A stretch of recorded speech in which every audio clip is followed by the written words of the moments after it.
আমি আৰু আমাৰ পৰিৱেশ প্ৰথম ভাগ তৃতীয় শ্ৰেণীৰ বাবে পাঠ 1 বাগিচালৈ যাওঁ বলা। মৰমৰ শিক্ষাৰ্থীসকল, এই বাগিচাখনৰ গছ-গছনিবোৰলৈ চোৱাচোন। এইবোৰৰ কিছুমান গছ ওখ, কিছুমান একেবাৰে চাপৰ আৰু কিছুমান লেহুকা। আৰু এই গছ-গছনিবোৰে হৈছে উদ্ভিদ। গছে গছে পাতি দিলে ফুলৰে শৰাই, কিৰামৰাম ফুলৰে শৰাই, ফুলৰে শৰাই। গছে গছে পাতি দিলে ফুলৰে শৰাই, কিৰামৰাম ফুলৰে শৰাই, ফুলৰে শৰাই। আমি সাধাৰণতে দেখা আম, কঁঠাল, জামু, আহঁত আদি গছবোৰ ডাঙৰ আৰু ওখ হয়। এই গছবোৰৰ গা গছবোৰ শকত আৰু ডালপাতেৰে ভৰি থাকে।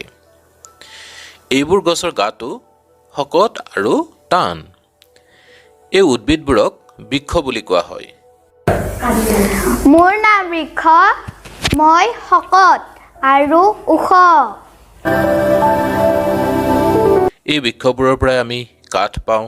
কাঠেৰে ঘৰত ব্যৱহাৰ কৰা বিভিন্ন সঁজুলি যেনে চকী, মেজ, খাট, দুৱাৰ, খিৰিকী আদি তৈয়াৰ কৰা হয়। মোৰ নাম গুল্ম, মই জোপোহা, কিন্তু মই ওখ নহয়। বৃক্ষতকৈ চাপৰ আৰু জোপোহা গছবোৰক গুল্ম বুলি কোৱা হয়। গুল্মৰ গা গছবোৰ বৃক্ষৰ দৰে শকত নহয়। ডালিম, নেমু, জেতুকা আদি গুল্মজাতীয় উদ্ভিদ। এই গুল্মজাতীয় উদ্ভিদবোৰৰ পৰা আমি ফল, ফুল আদি পাওঁ। মই লতা, মই লেহুকা, মই আনৰ গাত বগাই যাওঁ। লতাজাতীয় গছবোৰৰ গা গছ কোমল আৰু লেহুকা। এইবোৰ আনৰ সহায়ত বগাই যাব পাৰে। লতাজাতীয় গছৰ বাবে চাঙৰ প্ৰয়োজন, যেনে লাও, জিকা, ভোল আদিৰ বাবে চাঙৰ প্ৰয়োজন হয়। ৰঙালাও, তৰমুজ আদি আকৌ মাটিত বগাই যায়। পাণ, জালুক, ভেদাইলতা আদি আন গছত বগাই যায়। মোৰ নাম তিন্ন, মই কোমল, মোক জন্তুবিলাক খায়। আমি ঘৰত বিভিন্ন শাক পাচলিৰ খেতি কৰোঁ। লাই, পালেং, ধনিয়া, পদিনা আদি উদ্ভিদবোৰ সৰু আৰু গা গছবোৰো কোমল। ঘাঁহ, দুবৰি বন, ধান আদি তৃণজাতীয় উদ্ভিদৰ উদাহৰণ।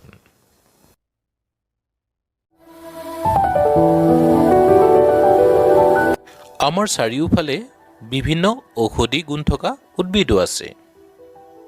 আমাৰ বিভিন্ন ধৰণৰ অসুখ নিৰাময়ৰ বাবে এইবোৰৰ ব্যৱহাৰ হয়। মোৰ নাম জেতুকা, মোৰ পাত মানুহে হাতত আৰু নখত আৰু চুলিত লগায়। মোৰ নাম নৰসিংহ, মোৰ পাতত মানুহে জোল বনাই খায়। পেটৰ বিষ হ'লে ভাল হৈ যায়।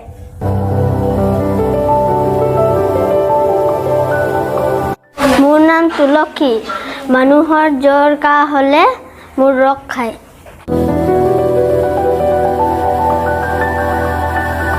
মোৰ নাম মহানী, মই মানুহক বিশুদ্ধ অক্সিজেন দিওঁ।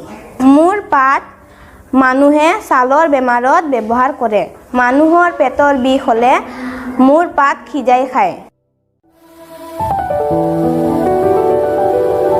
মোৰ নাম ভেদাইলতা, মানুহৰ অসুখ হ'লে মোৰ পাত জোল বনাই খায়।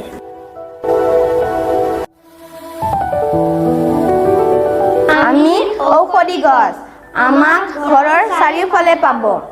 আমাৰ জৰিয়তে মানুহৰ বেমাৰ আজাৰ ভাল হয়।